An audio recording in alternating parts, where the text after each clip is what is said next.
오늘 말씀은 히브리서 1장 1절로부터 5절까지 말씀입니다. 우리 함께 읽겠습니다. 옛적에 선지자들로 여러 부분과 여러 모양으로 우리 조상들에게 말씀하신 하나님이 이 모든 날 마지막에 아들로 우리에게 말씀하셨으니 이 아들을 만유의 후사로 세우시고 또 저로 말미암아 모든 세계를 지으셨느니라. 이는 하나님의 영광의 광채시요 그 본체의 형상이시라. 그의 능력의 말씀으로 만물을 붙드시며 죄를 정결케 하는 일을 하시고 높은 곳에 계신 위엄의 우편에 앉으셨느니라. 저가 천사보다 얼만큼 뛰어남은 저희보다 더욱 아름다운 이름을 기업으로 얻으심이니 하나님께서 어느 때의 천사 중 누구에게 내가 내 아들이라 오늘날 내가 너를 낳았다 하셨으며 또 다시 나는 그에게 아버지가 되고 그는 내게 아들이 되리라 하셨느뇨. 아멘. 오늘부터 우리가 이제 히브리서 말씀을 가지고 우리 말씀을 나누게 됩니다. 히브리서 말씀 나오면 굉장히 반갑죠. 우리가 히브리서 말씀을 가지고 주일 예배 가운데 말씀을 나누신 적이 있는데 벌써 또 그것도 오래된 얘기이기 때문에 뭐 벌써 다 잊어버렸으리라 생각하고 감사하죠. 네, 히브리서는 우리가 잘 아는 대로 누가 썼는지 잘 모른다. 그래서 작자 미상이다라고 이렇게 이야기를 합니다.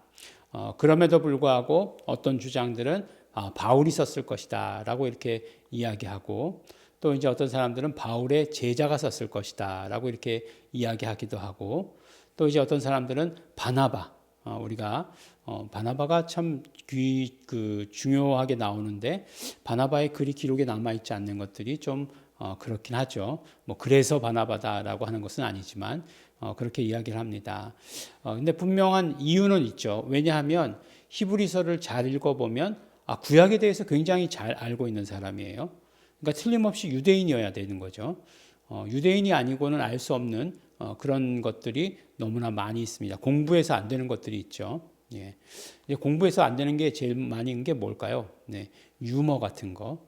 그 사람들이 가지고 있는 그 사람들만의 삶 가운데서 이해할 수 있는 뭐 그렇다고 해서 유머가 나온다는 얘기는 아니고 그런 것과 같이 이를테면 물론 유대의 제사를 가지고 그대로 신약의 예배로 옮겨온 것은 아니지만 유대의 제사법을 아주 잘 알고 있었다라고 하는 것, 그것이 이제 첫 번째 어떤 그 사람들 저자를 추측하는 데에 그런 어떤 그 빌미가 되는 거겠죠. 그래서 이제 바나바 그 바울의 제자 중에서도 분명히 유대인이어야 되겠죠. 이제 바울은 뭐 유대인 중에 유대인이었으니까 예, 그렇게 이야기합니다. 그리고 또 이제 수신자가 히브리서잖아요. 그러니까 히브리인들에게 보내는 편지잖아요. 그러니까 무엇보다도 하여간 유대의 그런 여러 가지 법들에 대해서 정통한 사람, 동시에 어떻게 되죠? 복음에 대해서도 정통한 사람. 예, 아주 히브리서가 복음 중에 복음 아닙니까? 그래서 이게 그것에 다 정통한 사람을 보았을 때 몇 사람 이제 바울이 겹치고 바나바, 바울의 제자들이라고 이렇게 얘기할 수밖에 없지 않느냐라고 이렇게 말하는 그런 부분들이 있습니다. 이제 그 뭐 여러 가지 이제 뭐 히브리서의 특징들에 대해서는 말씀을 우리 함께 나누면서 이제 시작하도록 하겠습니다. 히브리서 1장에 보면 이제 히브리서가 이제 우리가 제가 이제 그 논문에 이제 히브리서에서의 그 이름을 상속해 주시는 부분이 있죠. 그 부분에 대해서 이제 다룬 부분이 있죠. 그러면서 이제 히브리서의 이름 개념을 다뤘어요. 히브리서는 사실 이름이 4번밖에 등장하지 않습니다. 이름이 제일 많이 등장하는 곳은 이제 누가복음, 그 다음에 사도행전. 그래서 누가행전이라고 얘기하죠. 누가의 글에 사실 예수 이름이 제일 많이 등장해요. 그래서 누가행전에 제일 많이 등장하고, 그 다음에 이제 그 요한복음은 약간 신학적인 그런 면모를 취하죠. 이미 이제 제일 마지막에 기록되었고 1세기가 되었으니까 그런 어떤 면으로 보면 이제 신학적으로 정립된 그런 모습을 보여주고, 히브리서에도 그 이름이 예수 그리스도께 상속되는 것, 그러니까 주신 거죠. 하나님 입장에서 보면 이름을 주시는 거죠. 그런데 이제 다른 데서는 이게 표현이 조금 다르긴 해요. 주셨다라고 표현되는 것도 있고, 이제 또 그렇죠. 여기 히브리서 같은 경우에는 어떻게 표현하고 있죠? 상속하셨다라고 이렇게 표현하고 있잖아요. 그러니까 주셨다, 그 다음에 상속하셨다, 뭐 다 수여했다, 부여했다 이런 말은 같은데 그래도 뉘앙스가 좀 다르잖아요. 이렇게 주신 거하고 그 다음에 상속해서 주신 거하고 주신 건 다 주신 건데 다르잖아요. 제가 이제 아들이 있는데 아들에게 이렇게 주는데 지금 여기서 가지고 있는 것을 주는 것하고 내가 죽은 다음에 죽은 다음에는 아니겠지만 약간 상속해서 주는 것하고 다른 의미잖아요. 근데 이제 주는 건 다 주는 거고 받아 가졌으니까. 근데 그런 어떤 표현을 사용한 분명히 이유가 있지 않겠습니까? 그리고 그런 표현을 통해서 알 수 있는 것들이 있는 거죠. 관계가 있는 거죠. 관계가. 그런 것들이 사용되었다는 것이 아주 특이하죠. 그리고 보면 이제 히브리서 1장을 들어가 보면 옛적에라고 이렇게 얘기하고 있어요. 그리고서 2절에 이 모든 날 마지막에 완전히 대비죠. 그러니까 구약과 신약 이렇게 대비를 하고 있죠. 근데 그 구약과 신약의 대비 가운데 가장 큰 대비가 무엇일까요? 그러니까 구약에서는 여러 부분과 여러 모양, 여러 선지자들을 통해서 조상들에게 말씀하셨다라고 얘기하는 거죠. 뭔가 이렇게 여러 가지 복잡한 거죠. 그런데 이 모든 날 마지막에는 어떻게 하셨죠? 모든 것을 다 단순화하셨죠. 그래서 계시의 단순하다라고 이렇게 이야기합니다. 이게 정말 공부를 하고 나면은 이제 어려운 말을 쓰기 시작하는 거죠. 그래서 하나로 집중하셨다라고 이렇게 얘기하는 거죠. 그래서 계시의 단순화. 그것뿐만이 아니죠. 근데 모두 단순화되었죠. 그렇죠. 구약에서는 희생 제사가 여러 번 계속해서 거듭해서 드려야 되는 희생 제사도 어떻게 해요? 예수 그리스도의 단번에 드리심으로 예수 그리스도께서 그의 몸을 단번에 드리심으로 말미암아 우리로 하여금 의롭다함을 얻게 하셨다. 이렇게 말씀하지 않았습니까? 그러니까 이 모든 것들이 단순화되었는데 그 계시가 단순화되고 희생 제사가 단순화되었다라고 이렇게 말씀해 주시는 거죠. 그리고 이 아들을 만유의 후사라고 이렇게 모든 것의 상속자, 그러니까 마지막 대리인이시다라고 이렇게 이야기하고 있는 거죠. 그러면 이제 마지막에 이제 보세요. 이제 글을 쓸 때 옛날에 이렇게 해서 예수 그리스도로 이렇게 단일하셨죠. 그리고 이제 나서 이제 예수 그리스도가 어떤 분이신가 하는 것을 3절에 이렇게 말씀해 주시는 거죠. 그런데 예수 그리스도가 어떤 분이시다가 예수 그리스도의 본질이 어떤 분이시다.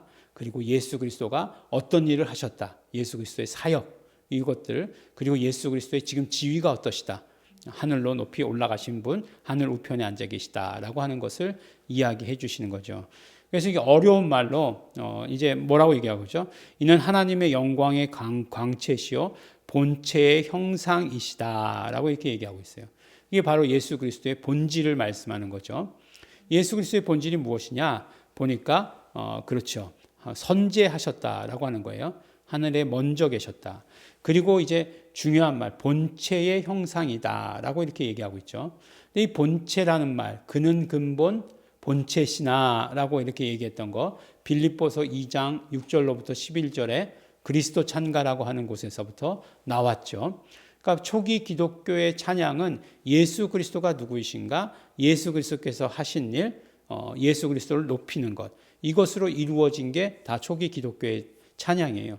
그러니까 어떤 면으로 이야기하면 오늘날 우리의 찬양도 그렇게 돼야 되는 거죠. 예수 그리스도가 누구이신가 말하고 예수 그리스도의 하신 일들을 말하고 예수 그리스도를 높이고 하는 것들. 왜냐하면 하나님께서 예수 그리스도를 높이셨기 때문에 우리도 예수 그리스도를 높인다. 그것이 찬양이다라고 이렇게 말씀할 수 있는 것이죠. 그래서 그 본체의 형상이시다라고 이렇게 얘기하고 있는데 이 본체의 형상이라고 하는 것은 우리가 결국 빌립보서 2장의 말씀을 또 인용하고 그래서 더 앞으로 가서 이것은 어떻게 된다고요? 이것은 지극히 히브리적인 표현이다라고 이렇게 얘기하는 거죠. 그래서 이게 히브리적인 표현이기 때문에 뭐라고요? 바로 본체의 형상. 형상이라고 하는 것은 뭘 얘기하는 거죠? 그렇죠. 그 첼렘을 얘기하는 거죠. 그 구약 히브리어에서 형상, 하나님의 형상. 그러니까 형상이 예수 그리스도이신 거에 대해서 이렇게 여러 군데에서 말씀해 주시고 계시는 거예요. 그러니까 형상이 예수 그리스도시다. 바로 예수 그리스도의 본질을 의미하는 거죠. 창세 이전부터 선재하셨던 예수 그리스도가 어떤 분이시다라고 하는 것, 형상이시다라고 하는 것을 우리에게 말씀해 주시는 것이죠. 그 다음에 이제 그 능력의 말씀으로 만물을 붙드시며 창조에 관여하셨다는 거죠. 창조에 관여. 이제 예수 그리스도께서 하신 일이죠. 창조에 관여하시고 그 다음에 하신 일, 중요한 일이 뭐예요? 죄를 정결케 하는 일을 하셨다. 예수 그리스도의 그 사역 가운데 가장 중심적으로 이야기하면 이것이다 라고 이렇게 말씀할 수 있는 거죠. 그래서 그것을 이야기하는 거예요. 예수 그리스도가 누구신가? 예수 그리스도께서 하신 일. 그 다음에 높은 곳에 계신 위엄의 우편에 앉으셨다라고 얘기하는 것은 예수 그리스도의 높아지심이라고 얘기하죠. 예수 그리스도께서 하나님 우편에 앉으셨다. 그러니까 하나님 우편에 계시던 분이 성육신 하셨다가 다시 하나님 우편으로 가셨다라고 하는 사실, 이것을 통해서 모든 지금까지 계시와 모든 사건들이 예수 그리스도로 집중되었는데 예수 그리스도는 이러신 분이시다라고 하는 것으로 히브리서 말씀이 시작하고 있죠. 지금 1, 2, 3절을 했는데 예수 그리스도에 대해서 얼마나 폭넓게 지금 이야기하고 있는 것입니까? 굉장히 폭넓게 이야기하고 있죠. 그리고 나서 이제 4절에 이제 모든 것을 이 앞에 1절, 2절, 3절의 말씀을 어떤 면으로 보면 요약하는 거죠. 근데 어떻게 요약하고 있습니까?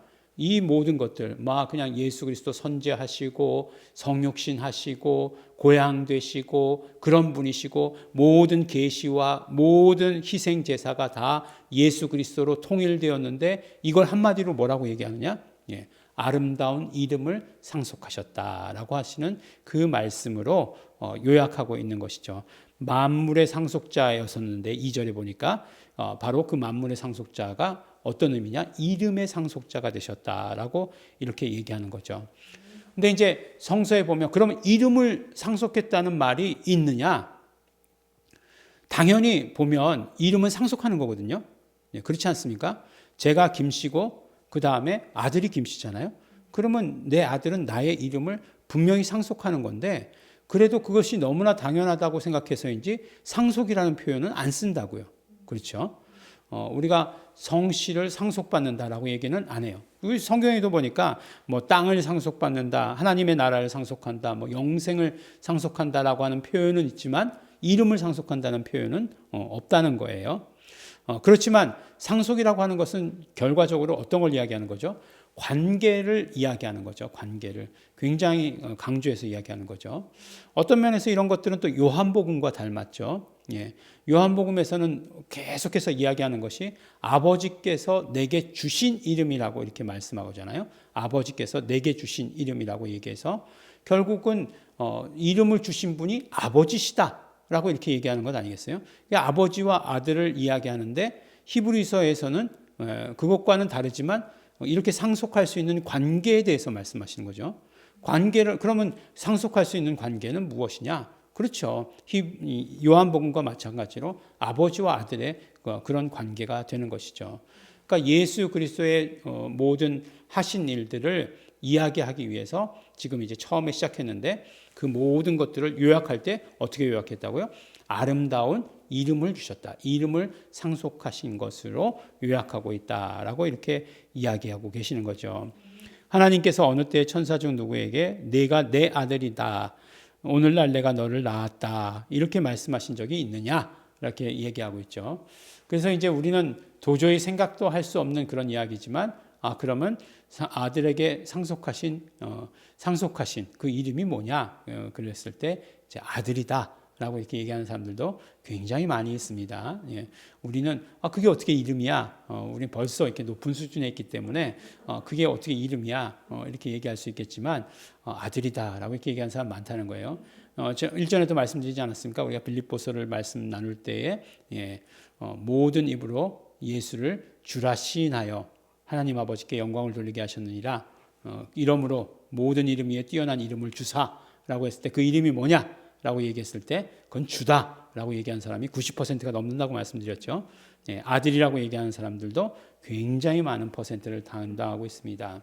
근데 어떻게 했다고요? 네, 그것에 대해서 이제 아들이 이름이 무엇이다라고 이렇게 그 하나님께서 아버지께서 아들에게 상속하신 이름이 무엇이다라고 해서 논문을 낸 게 누구라고요? 예, 김채연 목사의 논문이다라고 이렇게 말씀을 나누는 것이죠.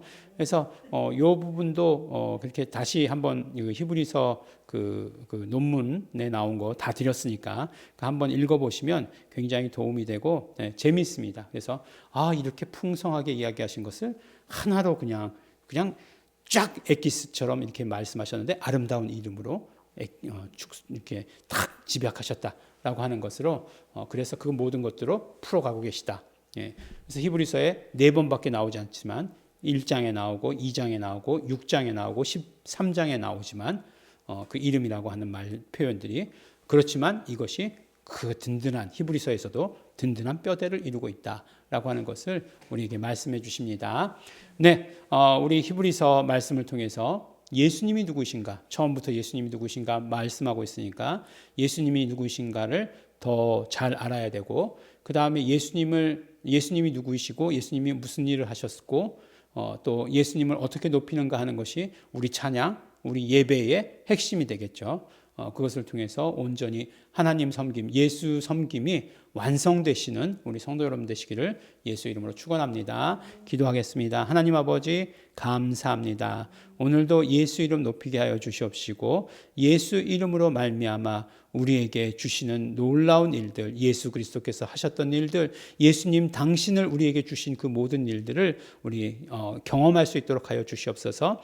이렇게 알므로 말미암아 더 예수님을 잘 섬기는 자 될 수 있도록 되기를 소원합니다. 성령님 함께하여 주시고 축복하여 주시옵소서. 감사드립니다. 예수님 이름으로 기도드렸습니다. 아멘. 그러므로 오늘 말씀을 통해서 정말 예수 그리스도를 통해서 주신 예수 그리스도를 통해서 하시는 모든 일들을 아름다운 이름에 집중시키시는 그 모습을 보면서 나도 그 이름에 집중하기를 소원합니다. 성령님 나도 그 이름 부르며 영광 돌리기를 소원합니다. 우리 예수 내 구주 부르며 살겠습니다. 성령님 역사하시옵소서. 통성으로 기도하시겠습니다.